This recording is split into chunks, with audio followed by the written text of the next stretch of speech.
I'm so excited. Like for anyone who doesn't know, Andrew is the founder of Plain English Finance and the author of How to Own the World, which is probably the best titled finance book of all time. But Well, also, although everyone tells me it seems like I'm some sort of megalomaniac, like what I mean, because until people understand it's just about global multi-asset investment and it's not about, trying to own the world. People, you're kind to say that, but lots of people over the years kind of criticised it for that reason. yeah. No, that's what I like about it because you're taking an idea which could like inherently could be seen as unsexy or even defeatist. Like, look, you're not going to beat the market, so just own everything, and you're making it sound like, wow, I get to own the world. So I think that's the kind of the genius of the whole thing. Well, But it by is the way, I've got that one and that one amazing, ready to go. fantastic. I always feel like I should have mine to wave around, but I don't know where it is.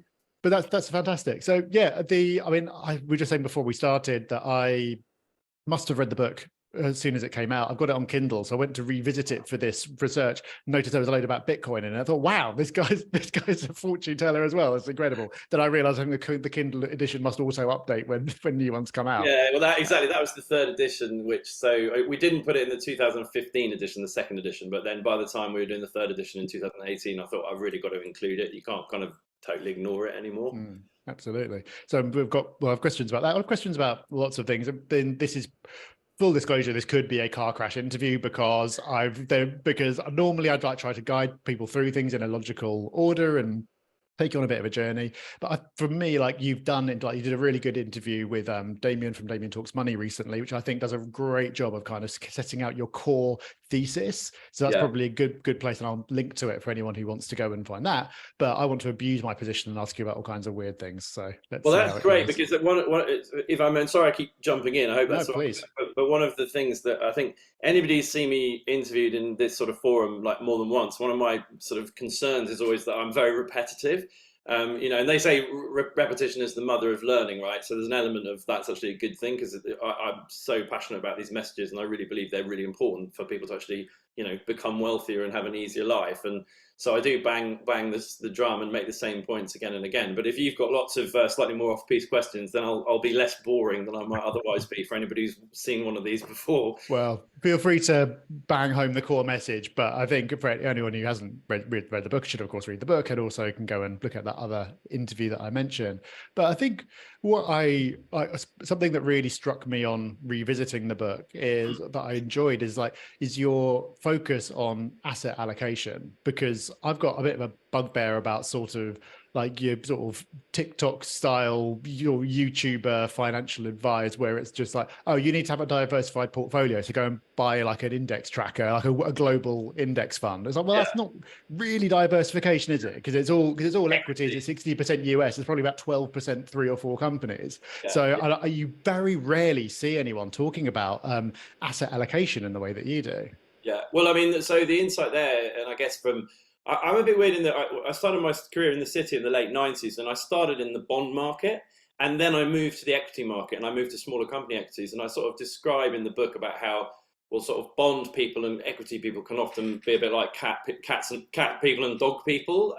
And fundamental analysis people and technical analysis people can too. But so I was just, through luck rather than plan, I just happened to work in bonds and equities. So that was kind of my starting position. And then you can see slightly pretentious standard bookshelf nonsense over my shoulder there. But, I'm a big student of finance books and economics books and economic history and all else. And what's very clear to me is that gold, obviously, precious metals has had a very important role to play in the financial world for, frankly, 5,000 years, but certainly with the gold standard and since the Industrial Revolution and stuff. So if you've then got, bonds, equities, gold, commodities by extension, then all that you've really got left is kind of cash and real estate. So, and now latterly crypto. So I guess that I just organically realized that you had to think about all of the different asset classes, and obviously wrote about them in the book. But the addendum to that is, if you're a student of kind of economic history and wealth creation, and the Sunday Times Rich List, or people like the Rothschilds, or Oxford and Cambridge, or Harvard and Yale, like how do the wealthiest and notionally smartest people in the world invest? Well, it's very, very clear if you actually go down that rabbit hole that they invest in a global multi-asset way, and that was kind of whether that's the Rothschilds, because back in 18, the time of the Napoleonic Wars, the various Rothschilds brothers had investment banks in London, Amsterdam, and Frankfurt at the time before they had New York and stuff, and they were investing in bonds, equities, and obviously commodities, and fast forward whatever it is since then, 200 odd years, and that's rather than the fact that they're nefarious lizard people and part of the Illuminati, the reason they're disproportionately wealthy is because over 200 years, from generation to generation, they have used all asset classes, and so have all the Ivy League colleges in the States who have stellar track records, whether it's Harvard or Yale or Stanford, and so actually of Oxford and Cambridge. So if you're looking for who to model in terms of what's a sensible good risk-adjusted way of thinking about investment, well, you don't get many better examples than kind of immensely wealthy and immensely smart learning institutions like Ivy League, American colleges, and Oxbridge, right? So that was the starting point, and then if you the evidence is, I mean, just to unpack it a bit more, and do shut me up, by the way, because I do have a habit of rambling, but it's quite easy to evidence why it works, because so take a year, and again, I've said all this many times before, but in a year like the stock market, I'm a massive believer in equities. I think the long run performance of equities is a great thing, and it's basically because you're buying a proxy on human progress, and you can bang out high single digit, low double digit returns by exposing yourself to equities over many, many years, mindful of volatility. But to that volatility point, every decade or so, they tend to crash about 50%. So then, that's problematic and has to be considered and thought about. But they are negatively correlated to, for example, perhaps gold or cash. When equities fall 50%, cash doesn't fall 50% because cash doesn't do that. So the insight is very simply that in a year like, say 99, 2000 or 07, 08, 09 were times of dislocation in the stock market, in equities, where you had 50% falls. But in 2008, gold was up 19.5% in dollar terms, and oil hit an all-time high of $147 a barrel. Mm-hmm. Sometimes in the 80s, Japan was so crazily successful as an equity market that the Emperor's Palace was worth more than the whole of the state of California at some point in 87, which is obviously insane, but you were very lucky if you'd been investing in the Japanese equities in the 80s. Mm-hmm. Then in the last 15 years, until relatively recently, American equities have been fantastic. And for quite a while now, British equities have not been very good. So it's the insight that if you basically have, if you have negatively correlated asset classes, or asset classes that perform well in certain periods of time, if you have exposure to all of them, especially if you want to sleep at night and not worry about those kind of, oh my goodness, I'm down 50%, I've lost half of my money, that is why it works, and that's why people like the Rothschilds or Harvard and Yale or whoever have done this for 2 centuries. So yeah, sorry, that's a very rambling answer, but that's why the book's called How to Own the World, because it's about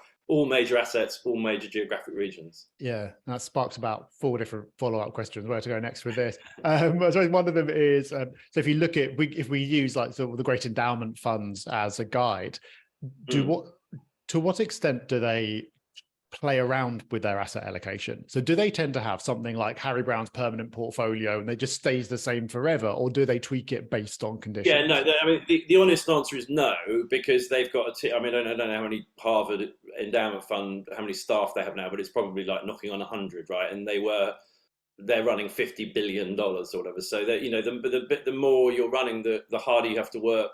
You can't, if you're running $50 billion, or like Ray Dalio, $120 billion, you can't just sort of put 25% of it in an S&P 500 index fund, or you have to have a broader allocation, and so they do have the smarts to do that, and also part of the reason they've been particularly successful, that the Ivy League endowments, and indeed places like University of Texas as well. I mean, basically all of the big US, very successful US colleges that have very wealthy alums who unlike the Brits, culturally, a lot of American people who go to university and do really well actually bequeath loads of money back to their university to sort of give back.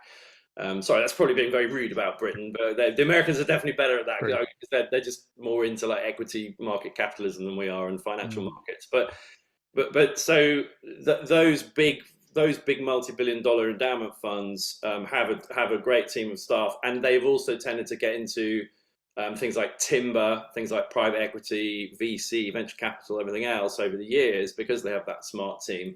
But that doesn't change the fundamental underlying insight is that what they don't do is only have 100% equities or only, like, sadly, most British pension funds today, only almost 100% bonds, right? Which is a tragedy. I mean, which is a disaster, which is just partly unfolded in SEP 22 with, you know, Kwasi Kwarteng and Liz Truss torpedoing hundreds of billions, and but we all know what happened with interest rates and everything else. But so there's that. So yeah, so they have, they're very sophisticated. They own a lot of different things, and they're able to do that because they are.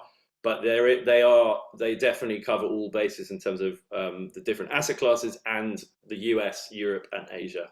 And what should, there's not going to be a unitary answer to this, but what should we be doing? So for example, if you're 20 years old there and you've got your whole life ahead of you, you'd be probably better off chucking everything into equities, because yes, you can have these massive drawdowns, but if you had the ability to just forget about it and not worry about it, then you could just sort of let it run forever and then tweak it later. But is that something that someone should be doing if they're at that stage, or are they like psychologically so likely to just go and sell it all at the lowest possible time? They actually shouldn't do that at all. Well, is volatility a problem or not?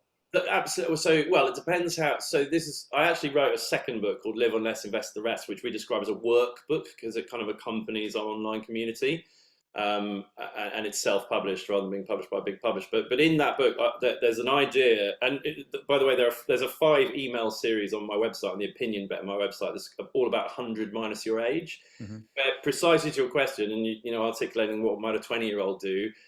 There's this idea that's been around for decades. It's not my idea, which is called 100 minus your age, which originally was basically you should invest. Let's say you're 50. 100 minus your age is 50 and 50. If you're 30, it's 70 and 30, and if you're 70, it's 30 and 70. And basically, you should have 100 minus your age in something defensive. In something in equities, and the balance in something defensive, which in the old days was bonds. Now. Yeah. In a world, and so that people talk about balanced funds, and they're obviously quite well known, and that they've been challenged for all sorts of reasons, mainly to do with the bond market. But what we've done is sort of elaborate a bit further, and not just about bonds and equities, but just talk about aggressive versus defensive. So you used the example of a 20-year-old.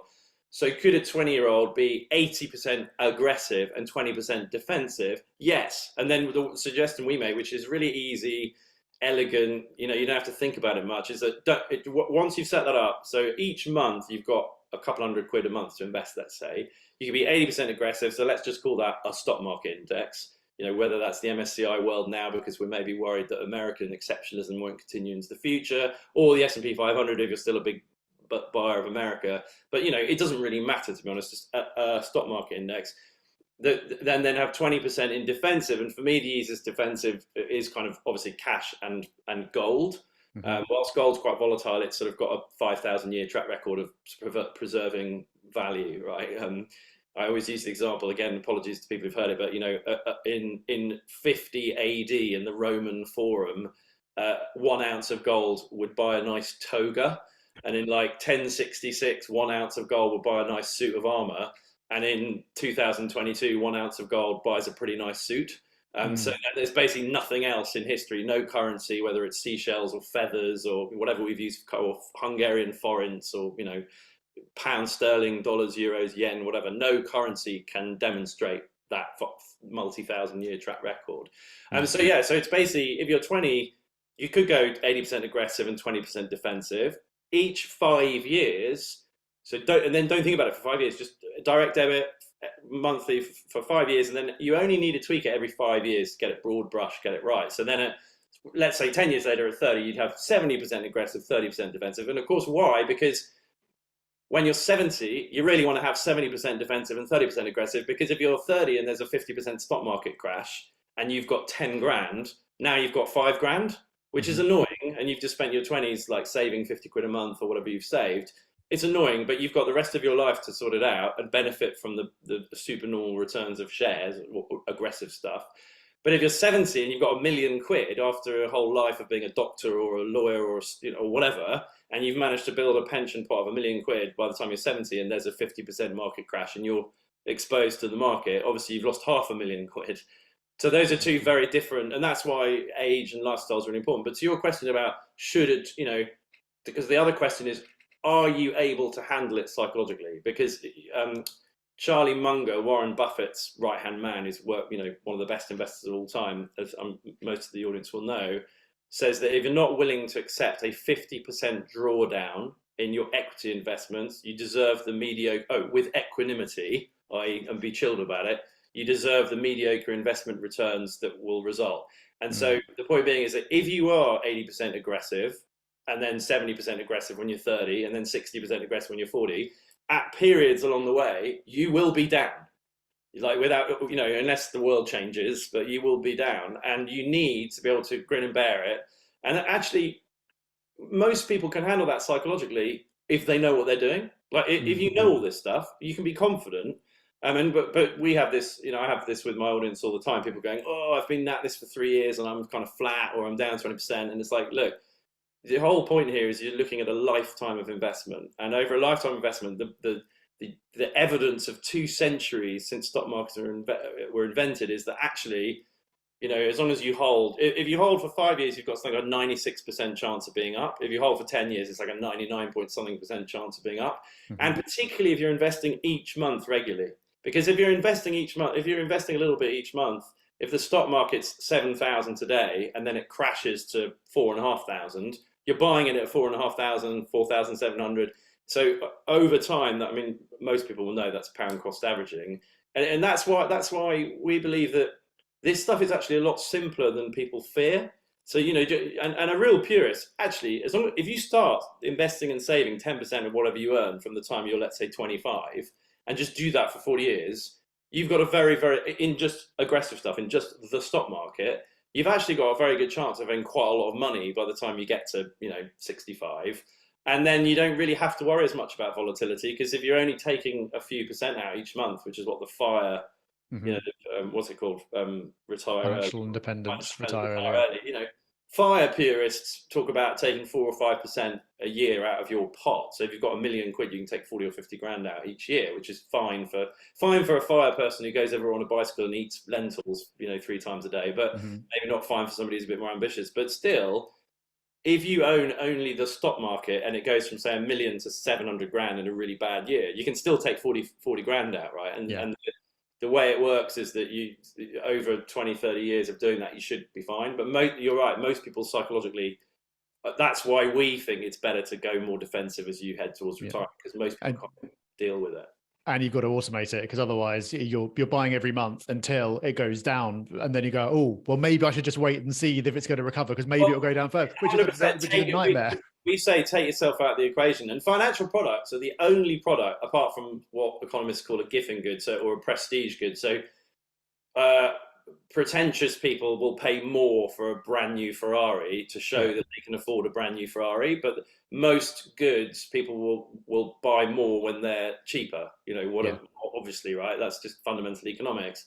And other than financial markets, for reasons of psychology, most people buy more when the price is high and buy less when the price is low, which is stuff we all know. But you have to know it really sort of deeply in your bones to stick by your guns, because the worst possible thing to do, if you've been trying investment for a few years and you're actually down, you're 30 cents below.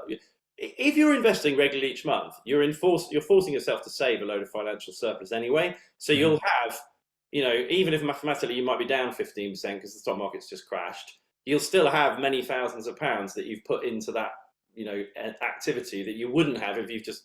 Am I allowed to swear on this podcast? Of course.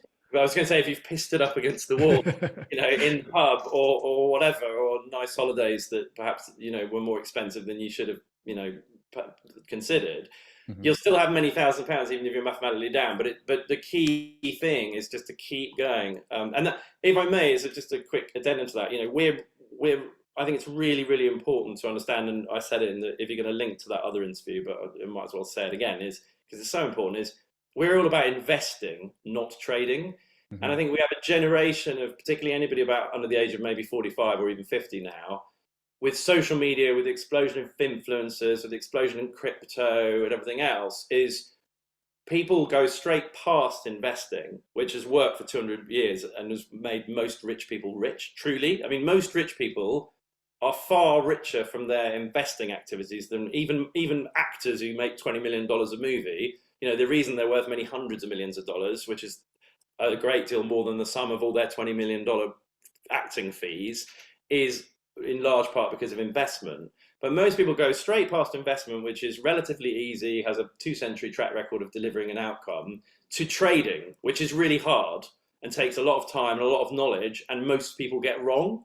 You know, and that's, I guess, part of my fight and my mission is to try and, especially to the younger generation, is, you know, don't get crypto's interesting. It potentially should be part of what you're investing in, but to spend hours every week on crypto, like Facebook chat groups, trying to buy something at this price and sell it 3 days later at that price is madness and a complete waste of time. It is, and you've got to draw a distinction, I think, between crypto and Bitcoin, because you can say think what you like about Bitcoin, but it does have some kind of fundamental features and network effects and various things that mean it could have a certain kind of utility. Yeah.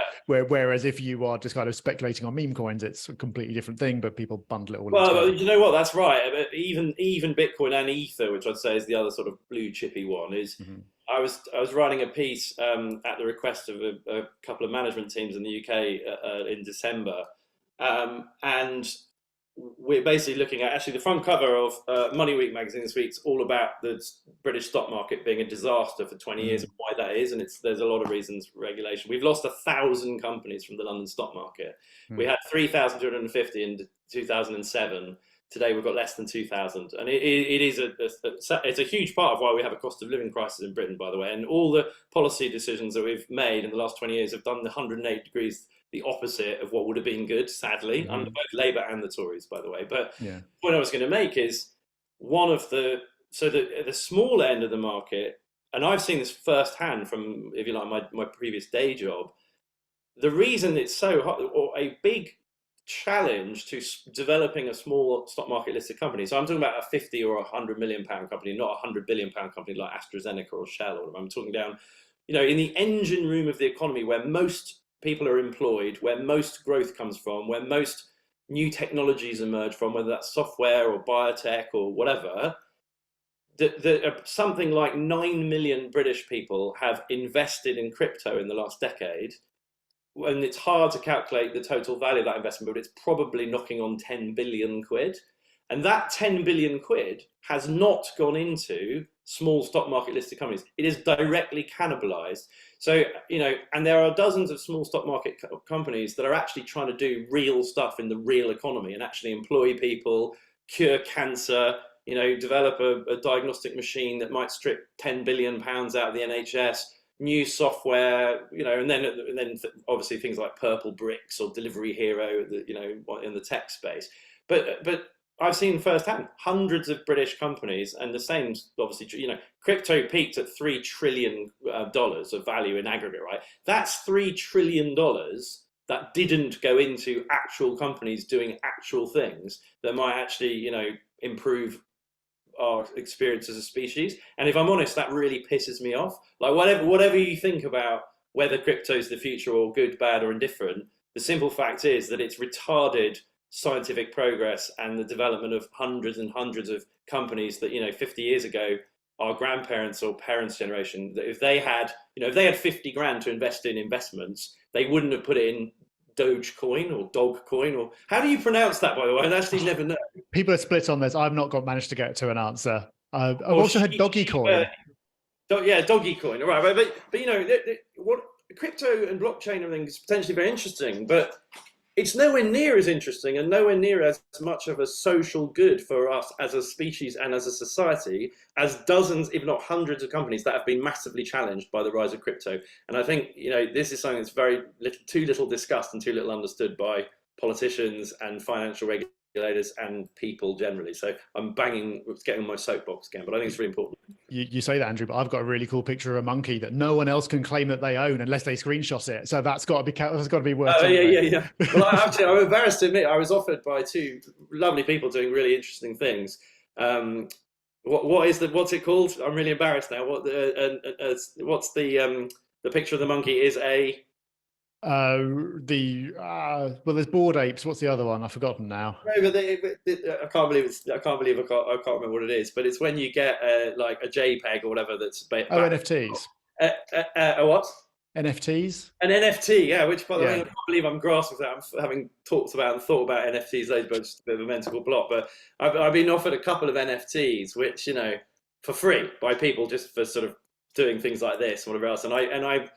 I'm so overwhelmed and or lazy, depending on which way you want to spin it, that I've not got around to collecting those NFTs because I couldn't be bothered to set up the wallet and whatever. And it will be quite amusing if those NFTs end up being worth £1 million each with me sitting here Yeah. about crypto. But yeah, You're going to be the modern day Bitcoin pizza guy.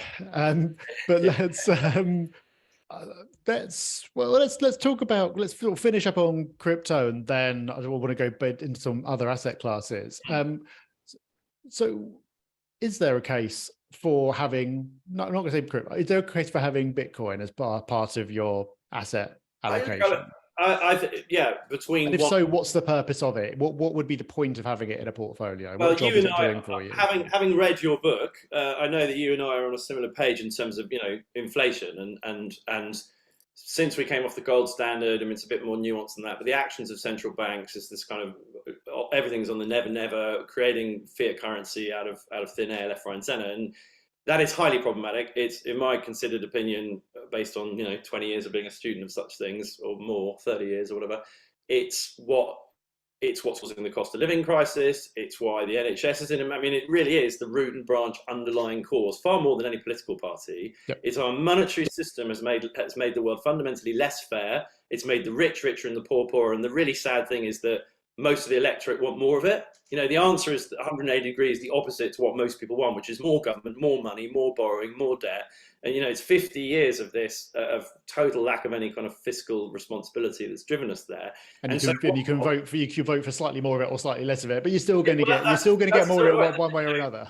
If you're a student of economic history, every era since the Industrial Revolution, well, indeed, since the Agricultural Revolution before the Industrial Revolution and the Renaissance before that, basically in times of solid money, reliable money, humanity progressed economically better than any other time. So the Victorian era, for example, is a really good example, from like the 1840s to 1900. I mean, the Victorian, 7-year-old children working in factories in dark satanic mills is obviously not sociologically a good thing to compare to today. I think in many ways we're much better today, but our whole monetary system is immensely problematic, and the powers that be have got an incentive to keep it that way, obviously. For the cynics. I mean, I know that your comment here is how to prosper in a financial world that's rigged against you. Well, I don't necessarily agree with that, because I think anybody who can get to grips with everything we're talking about, you can still chart a course for you personally, for you and yours. And actually, one of the things I often say is, there's all this conspiracy stuff. There's a great book called The Creature from Jekyll Island about how basically the Astors and the Rothschilds, the global shadowy Illuminati elite, founded the Federal Reserve in 1912 or 13 or whenever it was. And it's a private company, and it's kind of nefarious puppeteer, lizard people that are controlling the world using that system.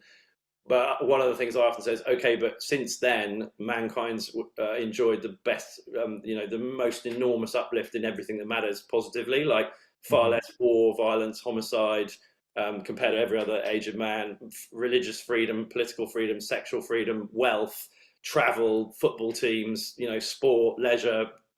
I mean, the lives we enjoy today, even with the cost of living crisis and everything else, are immeasurably better than what people had in the 1950s or 1900 or 18, obviously, right? And so whilst that nefarious monetary system's been in place, that's happened. So perhaps it's not that bad.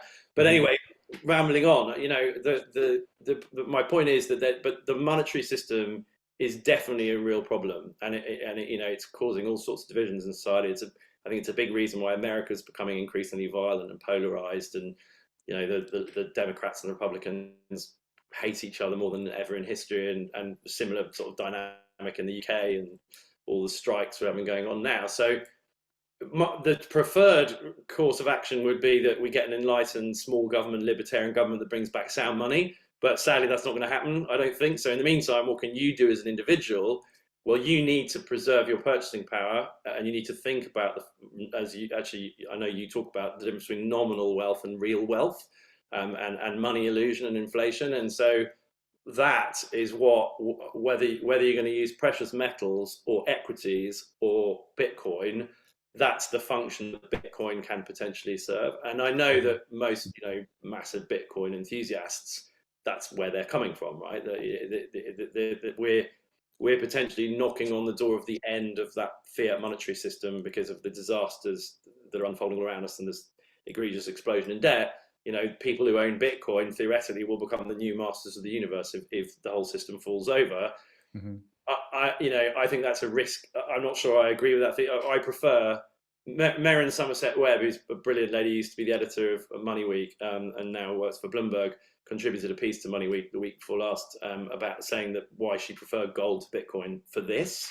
And I probably agree with her, but that's not to say you might not have both. As a hedge, maybe a little bit of Bitcoin, a little bit more gold and silver, but set against all of that. And sorry for a very long, crazy answer, but I think humanity has a habit of muddling through, and there are what Weimar Germany, hyperinflation, which actually presaged the Second World War. Hungary in the 50s, Zimbabwe, Argentina, Brazil in the 80s and 90s. There have been plenty of times and places where monetary systems have exploded, and it's been horrendous for the population of those countries.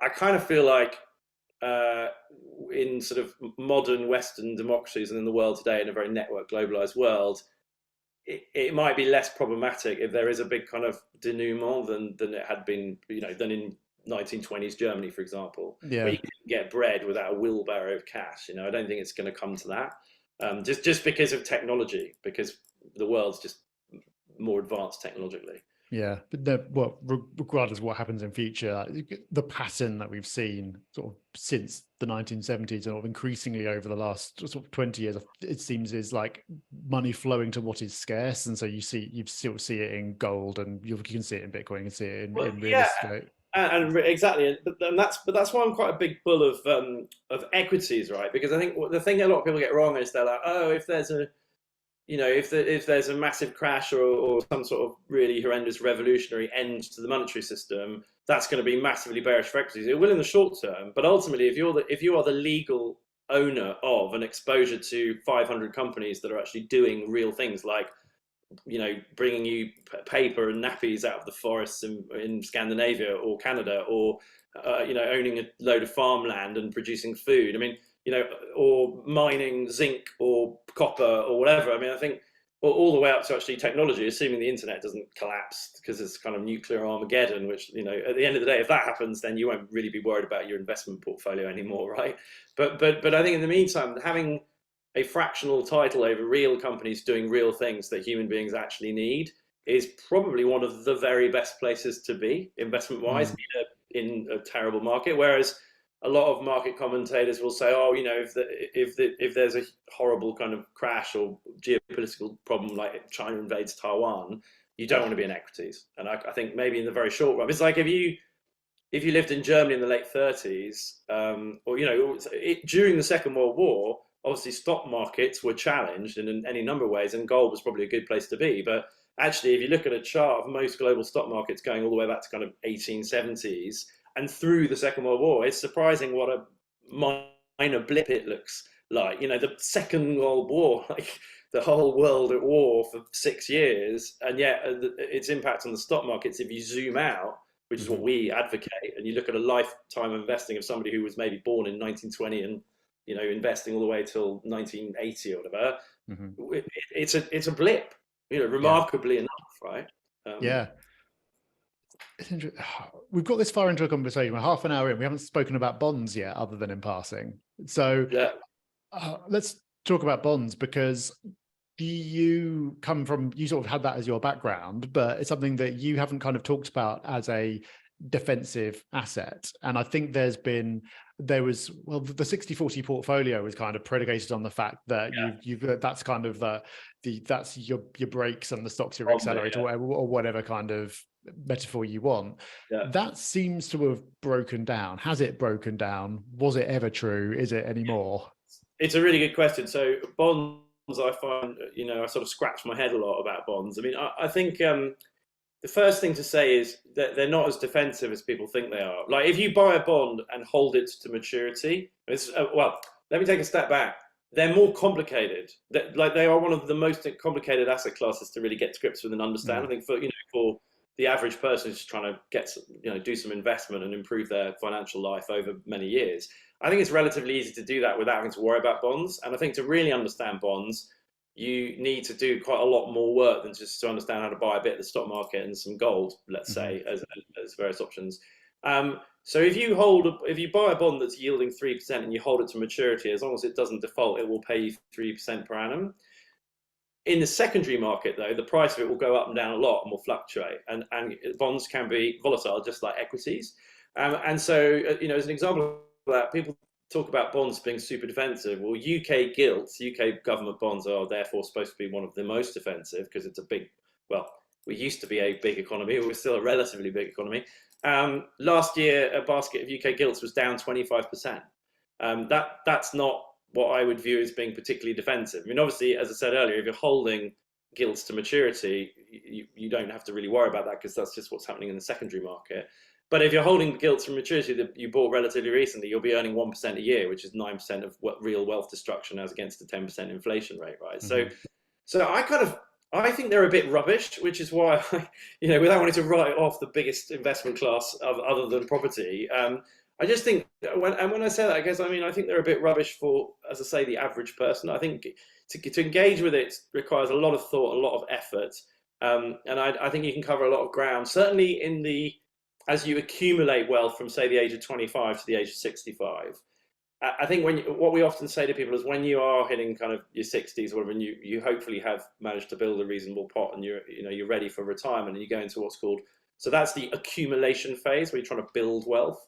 And then the decumulation phase, or the drawdown phase, sometimes called, is when you're trying to spend a little bit of that every year to live on because you want to not work anymore, right? And the broad point is that when you're approaching retirement and decumulation, and whether it's 30, 40, 50, 60 years you've got left, if the biotech scientists to be believed, we're all going to be living to 150, so perhaps you need to save more, and decumulation needs to be done very carefully. But you're more likely at that point to go and see a financial advisor, and be less of a DIY investor, because if you've got a few quid and you've got concerns around inheritance and your kids and property and insurance, and life's much more complicated, all other things being equal, for a 65-year-old financially than it is for a 25-year-old or a 35-year-old, I think. And so I think it's not really until then you have to think particularly seriously about bonds. And I think at that point, it's probably worth involving professionals to think about bonds. But I just think you can do an awful lot without them. I guess would be my fun. So treating gold as the defensive bit seems to make more sense to me, because a lot of the kind of the 60-40 stuff, it seemed to be back tested brilliantly till like the mid 70s, but then you've been on like a declining interest rate trajectory ever since then. And so like, would it have worked before then? Probably not. Will it work now? Probably not. And now exactly, that's right. And now we're going the opposite way. I mean, our interest rate's going to mean revert to 7 or 8% or whatever. Ouch. Who knows? And then the property market's got a very big problem, obviously. And I don't know. None of us have a crystal ball, but yeah, I think. I guess I suppose if you try to distill down our message on my thought process into just one kind of catchphrase, it's to own human progress. The most important investment theme in history, bar none, leaving aside bonds and convertibles and nasty jargony financial phrases. That's why it's called How to Own the World, because if you can own just a proxy on human progress, population growth, scientific progress, technology, you will do a lot better than people who don't, and certainly a lot better than people sitting in cash.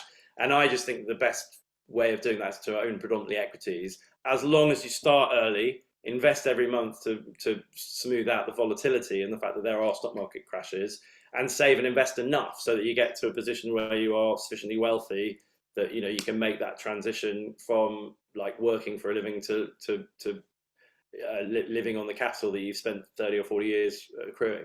And if I may, one of the criticisms that is often levied at people like me is, oh, well, that's fine for rich people, normal people. But that's the biggest fallacy, is that anyone who does this from a young enough age with like 10% of whatever they earn, even if they're working in a bar throughout the whole of their 20s, like, or whatever it is you're doing career wise, because of the power of compound interest, if you do this for long enough with even a little bit of money, you'll be a lot wealthier than you ever thought was possible. And that's one of the Mm, tragedies, is how badly we teach that in schools and to young people. I completely agree. And that, And how many people go to trading and then blow themselves up, never invest again, and don't achieve it either because of that reason, which is happening a lot at the moment, I think, sadly. yeah, the thing that I struggle to come to have a good answer for, I don't know if you do, is like, well, that's great if you started when you're 20, but what if, like a lot of people, you get 45, 50, and you haven't really got, and then you have this epiphany, oh, I need to do something. Well, then time isn't on your side in the Yeah, same yeah, way as it was. Like the thing about compounding, it's great, but it takes a bloody long time to really do yeah. anything for you. So is there anything that somebody could do at that point? Would the same advice hold? Because like, would you sort of like go, so you're 50 years old, so you go 50-50, but or do you need to be more aggressive because But no, you've I mean, got less time to wake up? it's a really tough one, and sadly, because our education system has served people so badly for so long, and I mean, in some ways, it's not surprising, because sort of financial products have only really been around for like a few decades, right? Mm, And in the way they are today, they've only been around for a few years. So it's perhaps not surprising that society as a whole, the penetration amongst society, people who really understand this stuff, is still incredibly small. I mean, it's ridiculously small in Britain. Most people never think about this stuff. They never learn anything about it, and then they're surprised that it doesn't work out for them. It's like, mm, I mean, to me, that's just, it's such a crazy blind spot. We all spend so many hours learning about so many other things and not about this. But sadly, what that does mean is there isn't really a good answer for that, because you're right. If you are 50 and you wake up one day and go, oh, I've never thought about pensions or investment, and I'm not, it's a tragedy that is the experience of an awful lot of people. mm. You're going to have to, you're going to have to carry on earning money as best you can, and just do the best you possibly can. I mean, although which is bad news, and pretty depressing, and that sadly it's pretty intractable. But said against that, doing a good job for 20 years should make quite a big difference. So, like, if you save and invest 10% of what you earn, um, and are there things that people in their 50s can do to make more money in this networked world of social media? And there's a great Kevin Kelly is a guy I really really like. He's written a load of books. He founded Wired magazine. He's Hmm. one of the sort of great futurologists, living futurologists, who's incredibly smart, interesting guy. And he wrote a piece in 2008 called 1,000 True Fans. And Yeah. it's basically the idea that anyone today, with the access the internet gives you to the long tail, if you can do something really quite niche. Like, there's a great example that I'm not sure it's from him, it's from something else. There's a lady in the States who got really, this sounds so spurious, but bear with me, was really into cat brushes, and she started a website which is all about like her love of cat brushes. And she actually became really quite wealthy because she was able to access, the idea of 1,000 true fans. If there are only 1,000 people who love what you do, and it's most relevant to musicians and artists and writers and whatever, but if you can get them to pay you 100 quid a year somehow from a newsletter or any sort of, or whatever, that's 100,000 quid a year, which is actually a lot better, easier way, and in many ways more reliable way of making money and making an income than going and working for an employer in a company and trying to earn 35 grand or 40 grand or 45 grand. And a lot of young people are taking that to heart. I mean, sadly, they're going a bit too far with just obsessing about being an influencer and not Mm. actually learning anything more useful than pouting at a camera and taking pictures of whatever it is you're eating today, which I'm not sure is particularly value added. But anyway, it's a rambling way of saying you're going to have to think outside the box about how to earn some money, and you probably have to do that for another 20 years if you're 50. But then if you do that and you put a decent amount into something sensible investment wise, you'll probably be all right, and actually the other thing says, in Britain at least, most 50-year-olds who've bought property, at least they've got a bit of ballast from their property stuff, which the same cannot be said of 25 or 30-year-olds, which is why 25 and 30-year-olds really, really in this environment have to think a great deal. I think it's a tragedy that so many young people are so desperate to get on the property ladder. because culturally in Britain, that's what we teach. Like, don't get on the property ladder.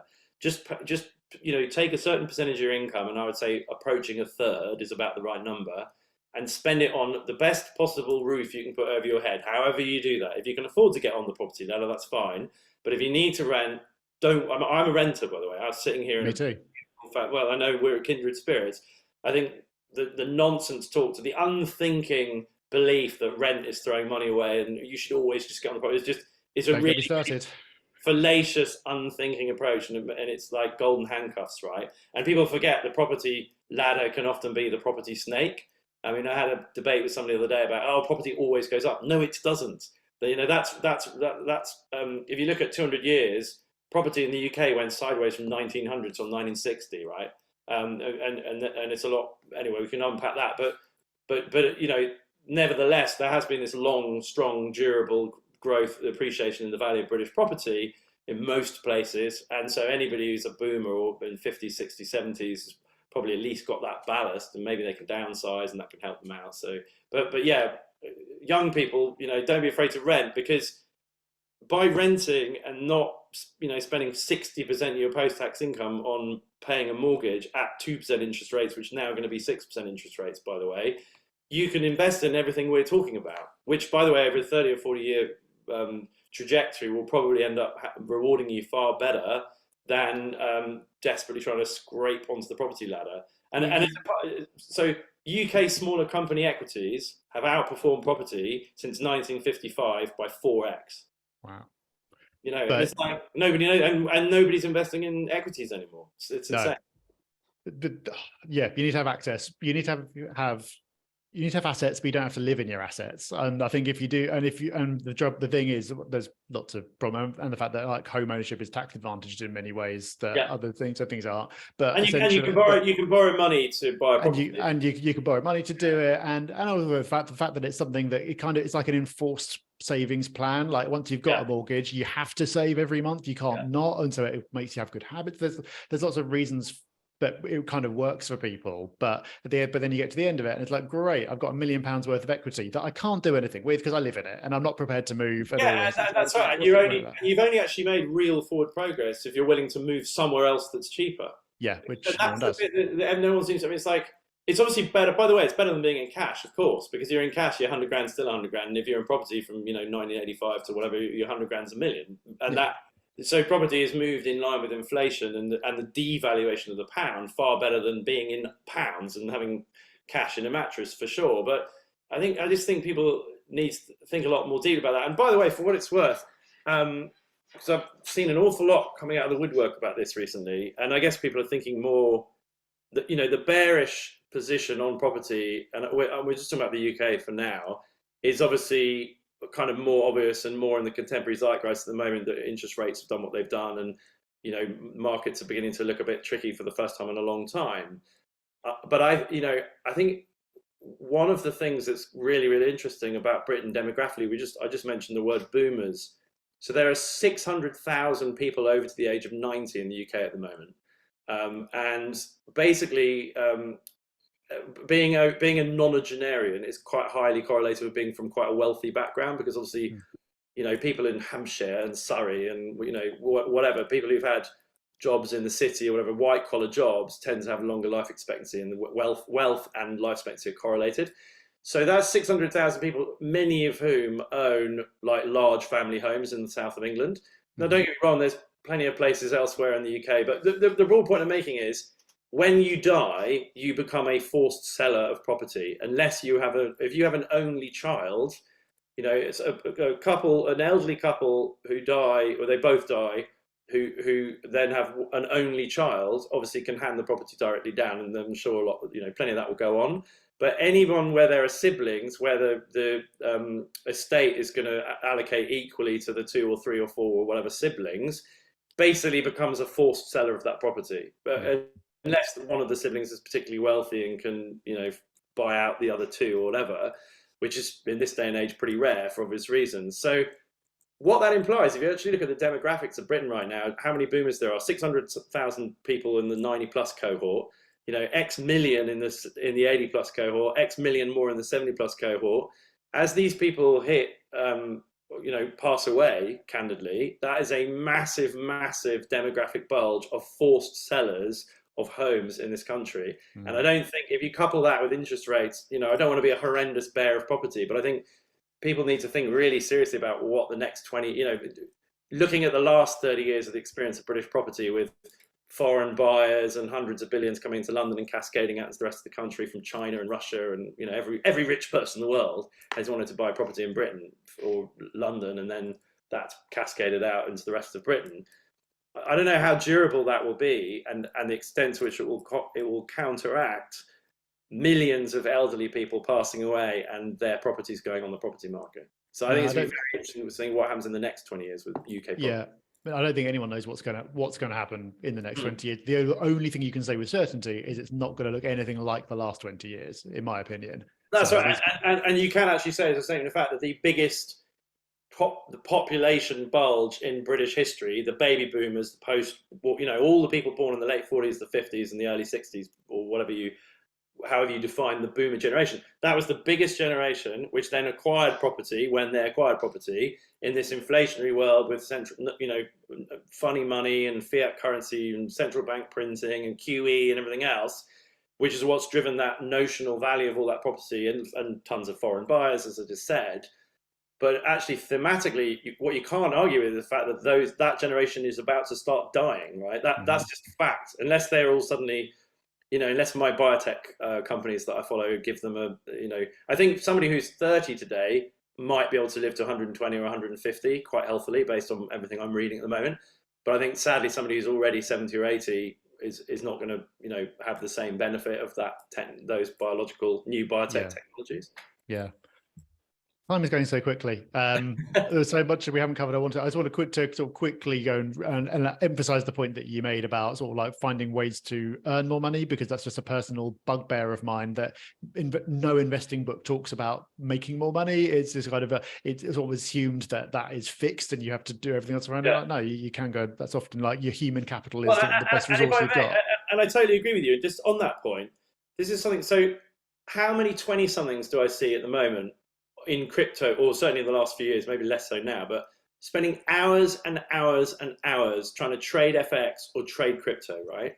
And you make the point, I've seen it on your website, the point about how, basically age and earnings power are positively correlated, because any career where you're going to end up being quite well paid, it's incredibly specialist and nuanced, and the amount of network you've accrued and deep knowledge you've made, life's really complicated. Whether you're a lawyer or a surveyor or any kind of any kind of job which is relatively well paid, or even a really good farmer, right? A really successful, commercially profitable farmer has accrued tons. And in any walk of life, a 60-year-old person who spent 40 years getting really good at their career will be valuable. And that's why I always say to young people, don't go and try and get a starting salary of 50 grand in a job you're going to hate in the city just because the other starting salaries are 15 grand or 18 grand. And don't do that. It's just not the fact that I did that because I went and got a job with SBC Warburg, Swiss Bank. But, I wish somebody had taken me and shaken me and said, don't do that. Go and do something you think you're going to be really interested in. Because by the time you're much older, if you do something you're really interested in, you've got 40 years of accrued knowledge, almost whatever it is, and especially if you're willing to start your own business and learn the accounting skills and all the other skills to do that, the amount of money you'll make in 1 year when you're 60 will eclipse everything you made in your 20s and 30s, because you'll be that skilled, right?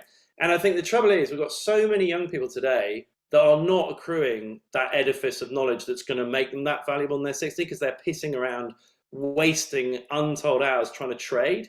And looking back from the vantage point of a 65 or 70-year-old who became really wealthy, it's the last 5 years where you're really, really skilled and you have a great network and you're really expert, where you get paid a lot every year, which really, really move the needle, which you're never going to get if you spend your 20s and 30s doing an activity which is highly unlikely, probabilistically, to deliver the same financial outcome as what I just said that the 65-year-old's going to get, right? Yeah, it's compounding. Yeah, it's compounding all over again, just in a different fashion. It's like it doesn't seem like you're going anywhere to start with, and all your mates in the investment banker sort of driving better cars than you are, but it all sorts itself out later. Well, that's it. But there's so many things I wanted to go out. I wanted to talk about trade following, which no one else is going to care about. So trend following, so no one else is going to care. So I'm not going to. I wanted to talk about biotech, but we're not going to get to cover that in 3 minutes. So Well, I mean, maybe I'm happy to go a bit longer than an hour if you are, but it's entirely up to you. Or we can do another one because I'd love to talk to you about biotech and trend following and lots of other stuff. let's do a biotech session separately sometimes. I don't think we're because I don't think that's we're going to do that justice. But maybe we should sort of. I've tried to sort of sneak in some of the questions that I've had in advance as we've gone along, but there's one that we haven't covered that I think could be an interesting point to finish on because it kind of brings a load of stuff together. So I had a question from someone who's in a sort of in a happy position in that they said they've got £200,000 to invest and they don't know where to start. And they're scared about losing it, basically scared about making mistakes with it. So don't know where it's come from, but let's just assume it's an inheritance. So it's a lump of money that's come from somewhere and it's not going to happen again. So it's an event. Yeah. If someone's in that position, is there any guidance you can give for not what to do with the money, but how to think about what to do with the money? Yeah, 100%. Subject to the caveat that we because exactly your point. I don't know how old that person is. I don't know what their income is. I don't know whether there's 200 grand coming again next year or never again. I don't know whether they've got no kids or 5 kids or 10 dogs and 75 cats. You know, I mean, so ridiculous. But I don't know. So you can't give a one size fits all. The reason that financial advisors have to be so heavily regulated is the answer is genuinely different based on different people's circumstances. But painting with, and so no financial advice can be given, right? But painting with a broad brush, it goes back to that point, other than going and seeing a financial advisor. And by the way, I guess one of the things, I mean, your book's similar, and I flatter myself, so my book is that if you read 1 or 2 good investment books, when you go and see a financial advisor, you can see the wood from the trees and you understand how they charge. So you won't end up with a bad financial advisor charging you far too much money, which sadly a lot of people do in this country, because there are great financial advisors who charge the right price. So, as long as you're equipped to understand the difference, going and seeing a financial advisor in that situation is probably a good idea, as long as you get a good one who doesn't charge, like a wounded rhino.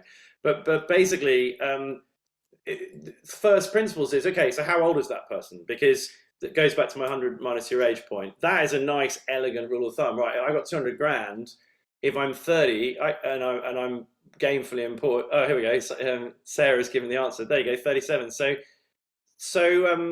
the broad brush answer.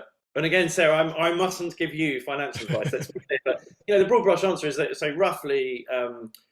You probably want to have you could have 60-ish% of that being relatively aggressive, and for me that means equities primarily, shares, and then 40% or so being defensive on that 60. Just sort of assuming you're 40, or if you want to round down to 35, it would obviously be 35-65. So 65 aggressive, 35 defensive.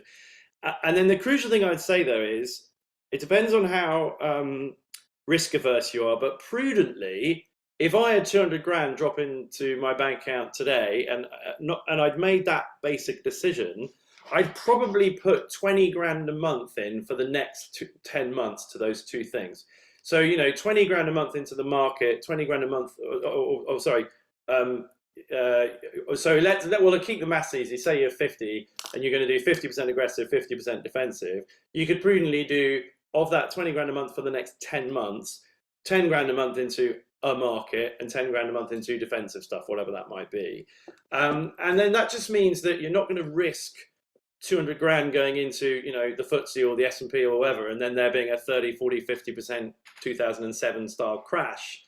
And then you'll average in, and then, probabilistically, you'll probably have got in at a good price if there is a crash, or if the market's gone up loads over the next 10 months, you'll have tiered in and you'll still be up. So that painting with a broad brush, that's what I do. But I think if it's as much as 200 grand, why not interview a few financial advisors? And just a point on that is you can use the website unbiased.co.uk or just Google financial advisor in my area or whatever. You can go and see 3, 4, 5, whatever you've got time and inclination to do. And they all should be able to give you a view and give you a level of comfort that they know what they're talking about before they charge you any money. So if anybody goes, oh yeah, that'll be £1,000 for us to give you a view on your, then don't go there. But they should be able to get far enough down the road to give you a view and give you a measure of comfort that they know what they're doing for like, what's it called, a no commitment, initial view. And so that's what I recommend if you've got 200 grand and you don't feel comfortable. And would you then hand them your money to look after for you, or would you just say, I'll pay a couple of grand for the advice, thank you very much, I'll now go and do this myself? Well, again, that's a very personal thing, because obviously I'll always run it myself, right? And I think if you can get comfortable, right, there you go, Sarah said she's happy to do it ourselves. I would do that because you do save fees, particularly at 37. Like if you're 67, I think it's different, because you really need to start worrying about inheritance tax and, assuming you've done a good job up to that point. And so, but just, if you are going to do it yourself, just go prudently and carefully.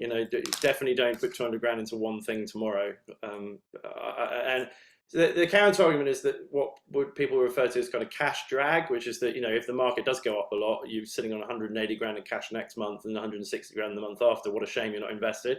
But I think the sort of prudent approach, especially given we're talking about long-term investing, is to just do kind of, and if you're really conservative, divided by 12. And pay a 12th each month. But I think divided by 10 is probably a better ballpark to get it kind of to work over the next 10 months. Yeah, sounds about right. And I think that not necessarily for Sarah, but I think for some people who need to kind of get something out of their system. I've seen you say before, like take 10-15% of, put it and have it as like fun money to mess around with. You can, and if you think you can beat the market or spread bet, whatever the hell you want to do, just do it with a small part of your portfolio. And that's kind of what I do. I kind of keep a bit separate, and so I can indulge my fantasies of being a great stock picker. But when it turns out I'm clearly not, it's not going to blow everything up. Well, exactly. So I think that's quite a nice way of thinking about it. That's exactly it. And the same for crypto, right? I think getting the fundamental building blocks right with the majority of money is exactly right. And I mean, for what it's, without wanting to like tout my book, obviously I cover all of that in How to Own the World, like how you think about allocating across, your aggregate wealth, and in terms of how you use your income each month as well, obviously. Yeah. Well, there you go. We've come to the inevitable conclusion of this session, which is read the book if you haven't already. Yeah. I've got this is a version where something went wrong with the print, so it's the one that I'm scribbling notes all over. Yeah, I'll wave yours as well, just for good order. Thank you very much. Well, you're a 9 out of 10 guest, but you're a 10 out of 10 guest now. You've waved my book, so thank you very much. That's very kind. That was amazing. Thank you so much. I would love to do this again sometime and sort of talk more about the biotech side of things. I think that would be fascinating. But for now, apart from telling people to go read your book, is there anything else you'd like to request that people do? Well, so our website is plainenglishfinance.com or plainenglishfinance.co.uk. There's a couple of, how haters gonna hate. You always get haters. There's a couple of comments on Amazon reviews saying that my website doesn't have any of the things that it says it will in my book, which people obviously just haven't bothered to actually spend any time trying to find the stuff. We've now put a massive banner on the landing page saying, because people couldn't see it before. But there's an awful lot. I guess the point is, there's an awful lot of free stuff on there, right? The opinion section is like all the articles I've written in the last 6-7 years, which people can read for free.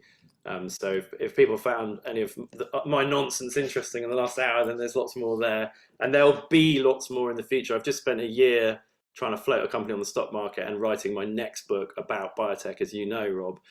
So I've been a bit quiet in terms of my social media and video and written output, but it's about now's a good time to sign up to our free email list, because there's loads of value coming in the months ahead once I've done this book. It's coming. Amazing. Andrew, thank you so much. Really, really appreciate it. Great to chat to you. And everyone who joined us live, thank you so much for being here. Thanks a lot. A wonderful day. You too. Thanks a lot, Rob. All the best. Take care. Cheers.